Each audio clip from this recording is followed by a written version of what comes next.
नमस्कार। मैं हूं गजानंद वर्मा। कक्षा 11 के लिए विषय अनिवार्य हिंदी, पुस्तक आरो, पाठ 7, रजनी, लेखिका मनु भंडारी। तो हम आज इस पाठ का पाठ तीसरा हम पढ़ेंगे। तो देखिएगा किस तरह से पूर्व में हम पढ़ रहे थे कि रजनी लीला के बच्चे अमित का रिपोर्ट कार्ड लेकर के स्कूल में पहुंचती है। बच्चे से अच्छी तरह पूछ लेती है। बच्चे ने बताया बाकी मेरे विषयों में ठीक नंबर हैं, किंतु मैथ्स में मेरे कम नंबर आए हैं। हाफेली में 95% नंबर मेरे आए थे। उस समय अध्यापक ने मुझे ट्यूशन लेने के लिए कहा था, किंतु मैंने ट्यूशन नहीं ली। अमित ये कहना चाहता है कि मैंने मम्मी को भी बताया था, लेकिन मम्मी ने कहा कि लेने की आवश्यकता नहीं है, क्योंकि कितने विषयों का ट्यूशन करवाएं। रजनी ने उनसे पूरा पूछा, आपने पूरा पेपर हल किया था क्या? तो बच्चे ने कहा मैंने पूरा पेपर हल किया था, मेरा पेपर अच्छा है। तब वो स्कूल जाती है, हेडमास्टर से मिलती है, लेकिन स्कूल में हेडमास्टर ने ईयरली एग्ज़ाम की कॉपी दिखाने से मना कर देती है। तो उन्होंने कहा अरे भाई, जब बच्चे ने ठीक पेपर किया है तो आपको कॉपी दिखानी चाहिए, क्योंकि उसको लग रहा है शंका दूर हो जाए। तो उन्होंने कहा कि हमने नियम बना रखा है कि ईयरली एग्ज़ाम की कॉपियाँ किसी को नहीं दिखाएंगे, अन्यथा यहाँ पर तो गार्जियंस की लाइन लग जाएगी। इसीलिए हमने नियम बना रखा है कि हम ईयरली एग्ज़ाम की कॉपियाँ किसी को भी नहीं दिखाएंगे। तो उन्होंने कहा आपने नियम बना रखा है, लेकिन आपके नियम के नीचे ही आपके नियम की धज्जियाँ उड़ाई जा रही है। आप एक तरफ नियम की बात करते हैं, कौन सा नियम आप स्कूल का? आपके यहाँ अध्यापक उन्हीं बच्चों को नंबर ठीक देते हैं जो उनके पास में ट्यूशन करते हैं। अमित भी अच्छा बच्चा है, इसका पेपर ठीक हुआ था। ज़रा आप इसमें मिलान करके देखिए, निश्चित रूप से मुझे भी संतुष्टि मिल जाएगी कि बच्चे ने पेपर ठीक किया। और नंबर काटे हैं तो अलग कहानी है, बच्चे ने पेपर ख़राब कर दिया, नंबर कटे हैं तो अलग कहानी है। इसलिए मैं कॉपी दे करके जाऊँगी। वो एडवांस झगड़ पड़ती है। तो उन्हें कहा अंत में जाकर कॉपी तो जाती है। जब आपको नियम कायदों की जानकारी नहीं तो आपको स्कूल की कुर्सी में बैठने का कोई अधिकार नहीं है। और जब बात करते हैं कि उनको बाहर निकालो, तब कहा इस लेडीज़ को यहाँ से बाहर निकालो। वो चपरासी पे चिल्लाता है। तब कहा यहाँ से मुझे बाहर निकालने की आवश्यकता नहीं है, आप उनको बाहर निकालिए, उनको विद्यालय से बाहर कीजिए जिन्होंने इस तरह की हरकत की है। अब देखेगा वो दनदनाती हुई बाहर निकल जाती है। और उन्होंने जाते समय कहा था निश्चित रूप से मैं इस बात की पूरी पुख्ता इलाज करके रहूँगी। अब देखिए आगे का सीन। रजनी का फ्लैट, शाम का समय, घंटी बजती है। रजनी आकर दरवाज़ा खोलती है। पति का प्रवेश, उसके हाथ में ब्रीफ केस लेती है। पति जूते खोलते हुए, तुम आज दिन में कहीं बाहर गई थी क्या? उन्हें कहा, जूते उनके पति उतारते हुए कहते हैं कि आज आप बाहर गई थी क्या? तुम्हें कैसे मालूम? पति, फ़ोन किया था, एक फाइल रह गई थी, सोचा चपरासी को भेज करके मंगवा लूँ, पर कोई घर में हो तब न। पति के चेहरे पर खींच भरा गुस्सा पुता हुआ है। अर्थात कोई फाइल रह गई थी, उन्होंने क्या कि चपरासी को भेजा था उनके पति ने, लेकिन घर पे न होने के कारण वह वापस लौट गया। इसलिए पति भी थोड़ा गुस्से में थे। वो भी वाजिब थे, किंतु वो भी अपनी जगह सही थी। रजनी ने कहा, तुम फाइल भूल गए, और जिसके बारे में मुझे पता भी नहीं, पर फिर भी उसके लिए मुझे घर बैठना चाहिए, ये कौन सी बात हुई? पति जरा शांत होते हुए, अच्छा गई कहाँ थी? रजनी का एक स्कूल का नाम लेती है, एक स्कूल का नाम लेती है कि वह स्कूल गई थी। पति, स्कूल का नाम दोहराता है, तुम क्या करने गई थी वहाँ? रजनी गदगद भाव से, पहले चाय ले आऊँ फिर बताती हूँ। कैमरा रजनी के साथ किचन में कैमरा रजनी के साथ किचन में गुनगुनाते हुए रजनी खाने का भी कुछ बना रही है। लगता है जो कुछ करके आई उससे बहुत प्रसन्न है। अर्थात रजनी रसोई में चली जाती है, वहाँ कुछ खाने की तैयारी भी कर, चाय के साथ में कुछ खाने की तैयारी भी वो कर रही है, खाने की चीज़ भी बना रही है। वो खाने के लिए भी कुछ बना रही कि भाई चाय के साथ में कुछ नाश्ता भी बना दिया जाए। और कैमरा वहीं चला जाता है। दृश्य फिर बाहर के कैमरे में नाश्ते की प्लेट काफ़ी खाली हो चुकी है, जिससे लगे कि रजनी सारी बात बता चुकी है। अर्थात नाश्ते की प्लेट खाली हो जाती है, उससे जाहिर होता है कि जो कुछ था वो खा लिया और उस रजनी ने पूरी बात बता दी। रजनी बोलती बंद कर दी। हेडमास्टर साहब की जवाब देते नहीं, बना तो चिल्लाने लगे, पर मैं क्या छोड़ने वाली हूँ इस बात को। अर्थात सारी बातें बताती और मैंने उस हेडमास्टर की बोलती बंद कर दी और मैं उससे डरने वाली नहीं हूँ। ये सारी बातें उनके पति भी सुन रहे थे। क्या कहा? बोलती बंद कर दी हेडमास्टर साहब की, जवाब देते नहीं, बना तो चिल्लाने लगे, पर मैं क्या छोड़ने वाली हूँ इस बात को। पति: अच्छा, मास्टर लोग ट्यूशन करते हैं या धंधा करते हैं, पर तुम्हें अभी बैठे बिठाए उससे क्या परेशानी हो गई है? तुम्हारा बेटा तो अभी पढ़ने नहीं जा सकता न। अरे भाई, वो ट्यूशन करवाते हैं, पैसा लेते हैं उनसे, तुम्हें क्या लेना देना है? अभी तो आपका बच्चा इतना बड़ा नहीं हुआ है जिसके कारण आप उनसे उलझ रही थी। अभी तो आपका बच्चा छोटा है न। अर्थात जिस बात के लिए उलझने आप गई थी, जिस सिलसिले को लेकर के स्कूल तुम गई थी, वो मामला आपका था ही नहीं, वो आपका बच्चा था ही नहीं, और अभी तो आपका बच्चा छोटा है। इस तरह से क्या है कि जो रजनी के जो पति हैं अपनी पत्नी को शांत करने की चेष्टा करते हैं कि आपको वहाँ नहीं जाना चाहिए था, अभी तो हमारा बच्चा बहुत छोटा है। साथ में क्या है कि वहाँ आपको उलझने की आवश्यकता ही नहीं थी। ये विचार उनके पति के थे। अब देखिए, रजनी ने एकदम भड़क जाते, यानी कि मेरा बेटा जाए तभी आवाज़ उठानी चाहिए, अमित के लिए नहीं उठानी चाहिए, और जो इतने इतने बच्चे इसका शिकार हो रहे हैं उनके लिए नहीं उठानी चाहिए, सब कुछ जानने के बाद भी नहीं उठानी चाहिए। क्या कहा कि भाई ये रजनी कहना चाहती है कि मेरा बच्चा नहीं है, इसका मतलब गलत के प्रति, बुराई के प्रति आवाज़ नहीं उठानी चाहिए।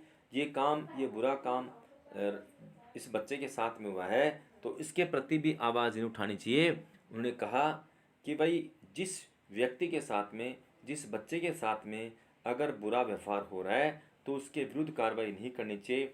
इस तरह की बातें रजनी अपने पति से कहती है, लेकिन पति ये चाहते हैं कि हमें फालतू प्रपंच में, फालतू चीज़ों में उलझना नहीं चाहिए।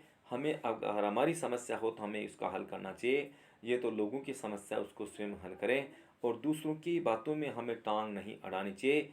इस तरह का विचार था रजनी के पति का। लेकिन रजनी के विचार अलग तरह के थे।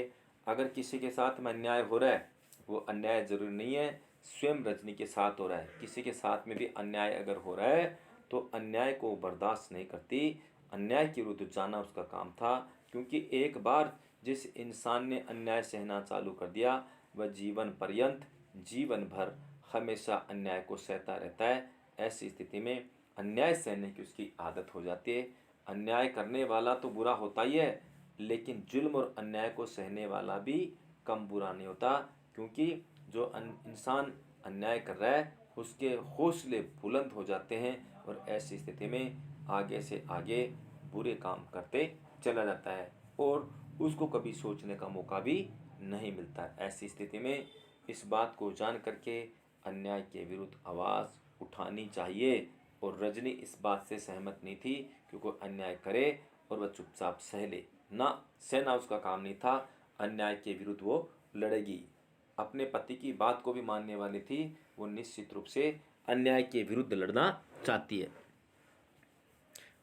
उन्होंने कहा कि यानी कि मेरा बेटा जाए तभी आवाज़ उठानी चाहिए, अमित के लिए नहीं उठानी चाहिए, और जो इतने इतने बच्चे इसका शिकार हो रहे हैं अर्थात उनके विरुद्ध जो कार्रवाई नहीं करें उनके नहीं उठानी चाहिए, सब कुछ जानने के बाद भी नहीं उठानी चाहिए।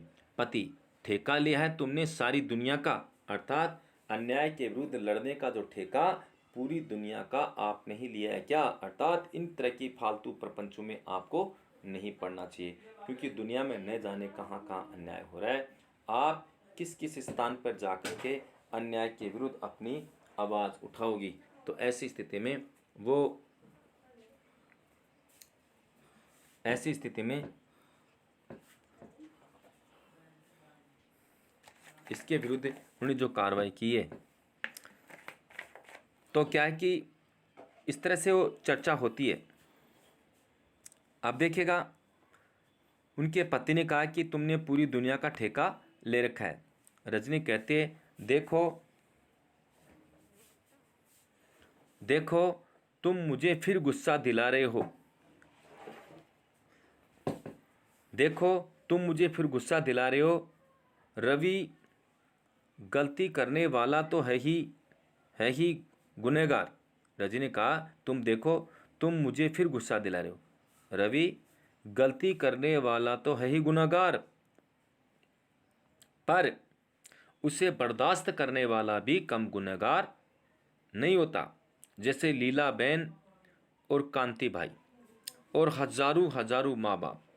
लेकिन सबसे बड़ा गुनहगार तो वह है जो चारों तरफ अन्याय, अत्याचार और तरह तरह के धांधलियों को देखकर भी चुप बैठा रहता है। हम मानते हैं अन्याय करने वाला तो है ही गुनहगार, लेकिन अन्याय को सहने वाला भी गुनहगार होता है। कितनी प्रकार के अत्याचार होते हैं, गुनाह होते हैं, अन्याय होता है। इन सब को सहने वाला, धांधलियों को सहने वाला, इन सारी चीज़ों को सहता रहता है, वह भी गलत है, वह भी एक तरह से गलत है। जैसे तुम नकल उतारते हुए, हमें क्या करना है, हमने कोई ठेका ले रखा है दुनिया का। गुस्से और हिकारत से माई फुट उठकर भीतर जाने लगती है, जाते जाते मुड़कर तुम जैसे लोगों के कारण ही तो इस देश में कुछ नहीं होता, हो भी नहीं सकता, भीतर चली जाती है। अर्थात पति के इस व्यवहार से किस प्रकार से लोगों के विरुद्ध आवाज़ उठानी चाहिए, और पति का ये आचरण भी रजनी को ठीक नहीं लगा, क्योंकि वो चाहते नहीं थे कि किसी तरह का फालतू का बखेड़ा खड़ा करे, किसी तरह का बखेड़ा खड़ा करे। ये उसके पति, रजनी के पति नहीं चाहते थे, कि उनको पता है कि ये कोई भी अन्याय के विरुद्ध जाने के लिए तैयार हो जाती है। हमें फालतू प्रपंचों में पड़ने की आवश्यकता नहीं है, न जाने किस किस के साथ में कहाँ कहाँ अन्याय हो रहा है। तो उन्होंने गुस्से में आकर यह भी कह दिया, हमने कोई ठेका थोड़ी रखा है कि दुनिया के साथ में अन्याय हो रहा है, उस अन्याय के विरुद्ध हम लड़ते रहे, हमने दुनिया का ठेका ले रखा है। वो मानती है कि जिस प्रकार से अन्य लोग बुज़दिल हैं, अन्य लोगों के साथ में अत्याचार हो रहा है, अन्य लोग भी अत्याचार को सह रहे हैं, उसी प्रकार से मेरे पति भी अत्याचार को सहने में तैयार हैं। ये अत्याचार के विरुद्ध कोई कार्रवाई नहीं करना चाहते, इसीलिए इनके पति की बातें भी इनको ठीक नहीं लगी, और इस तरह से वो भीतर चली जाती है। पति बेहद हताश भाव से दोनों हाथों से माथा थाम कर चढ़ा दिया सूली पर। अर्थात मुझे तो इस तरह से सूली पर चढ़ा दिया।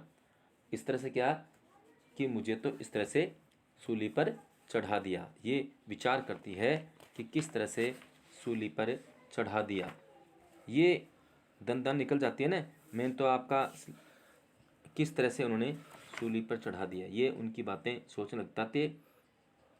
और ये कह करके वो तो अंदर चली जाती है, और पति विचार करने लग जाता है कि किस तरह से मुझे इस तरह से परेशान किया जा रहा है।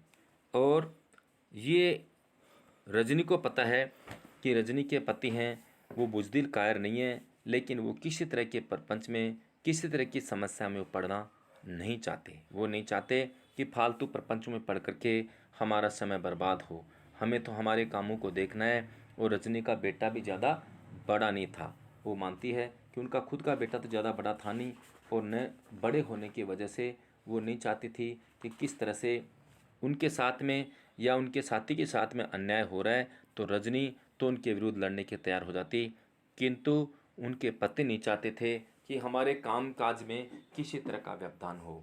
ये मानते थे, उनके पति मानते थे कि जब अन्य लोगों के साथ में अन्याय हो रहा है तो हम उनका ठेका थोड़ी देर रखें, हो रहा है तो हो रहा है, उनकी समस्या का समाधान वे स्वयं करें। हम दुनिया को कैसे सुधार सकते हैं, पूरी दुनिया एक साथ इसके बारे में विचार करे तो दुनिया सुधर सकती है, और हम अकेले पूरी दुनिया को नहीं सुधार सकते, ऐसा उनका मानना था। और ऐसे मानने के कारण ही उनके पति इस बात से बेफिक्र नहीं थे। वो इस बात से चिंता करते थे कि क्या करूं, ये किसी बात को मानती नहीं है, ये अपनी मनमर्जी करती है।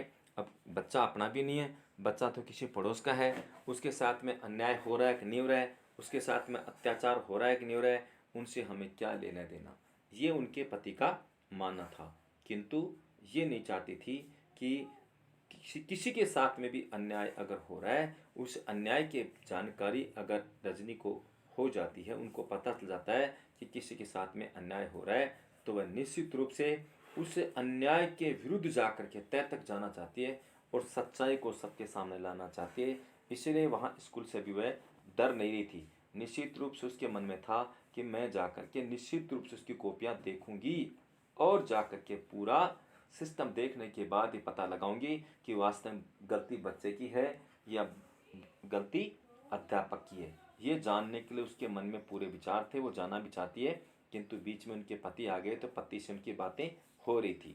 तो देखेगा रजनी के अंदर जो बुराई के प्रति जो भाव हैं वो कूट कूट करके भरे हुए थे। ऐसी स्थिति में वो किसी की बातें मानने वाली नहीं है। तो देखिएगा इस पाठ में हम पढ़ रहे हैं कि किस प्रकार से पति तो इस बात को जानने के पश्चात भी शांत भाव रखते हैं, वो जानने की कोशिश भी नहीं करते हैं, लेकिन उनकी पत्नी सुदृढ़ थी, मजबूत थी, वो किसी गलती के विरुद्ध लड़ने के लिए तैयार थी कि मैं अन्याय के विरुद्ध निश्चित रूप से लड़ूंगी। और वो अन्याय के विरुद्ध लड़ना भी चाहती थी, इसीलिए अन्याय के विरुद्ध लड़ने के लिए उसने पूरी कार्रवाई की। नहीं तो पति के कहने पर वो शांत भी हो जाती, गुस्से में आकर के अंदर चले जाती है, लेकिन फिर भी उनके मन में अन्याय के विरुद्ध लड़ने के विचार आ रहे थे। Thank you. ओके बाय, बाकी कल।